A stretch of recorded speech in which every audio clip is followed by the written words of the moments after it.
મુખ્યમંત્રી ભૂપેન્દ્ર પટેલની પ્રેરક ઉપસ્થિતિમાં બ્યુરો ઓફ ઇન્ડિયન સ્ટાન્ડર્ડ BISનો 78મો સ્થાપના દિવસ ઉજવાયો.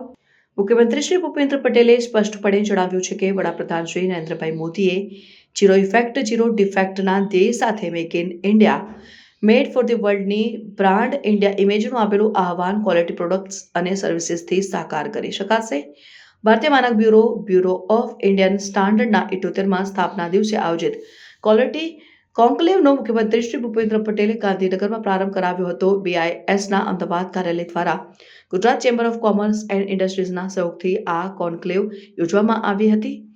મુખ્યમંત્રી શ્રી આ અવસરે શાળાના બાળકોમાં ગુણવત્તા અને માનકને પ્રોત્સાહિત કરતી ગુજરાતી કોમિક બુકનું વિમોચન તથા સ્ટાન્ડર્ડ કાર્નિવલની ક્વિઝ કોમ્પિટિશનના વિજેતા વિદ્યાર્થીઓનું ટ્રોફી અર્પણ કરીને સન્માન પણ કર્યું હતું.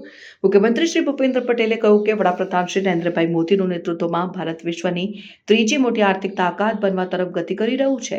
આ માટે આપણા ઉત્પાદનો, સેવાઓ, પ્રોડક્ટ્સ બધું જ વર્લ્ડ માર્કેટમાં સ્પર્ધા કરે તેવું સક્ષમ બનાવવામાં ભારતીય માનક બ્યુરો મહત્વનું યોગદાન આપે છે. તેમણે કહ્યું કે વડાપ્રધાનશ્રીની વિઝનરી લીડરશિપમાં દેશમાં ક્વોલિટી અને સસ્ટેનેબિલિટીને જે મહત્વ અપાયું છે તેના પરિણામે આજે ઇન્ડિયન પ્રોડક્ટ્સની ક્વોલિટી અને સ્ટાન્ડર્ડની અગાઉ જે ઇમેજ હતી તેમાં 360 ડિગ્રી બદલાવ આવ્યો છે.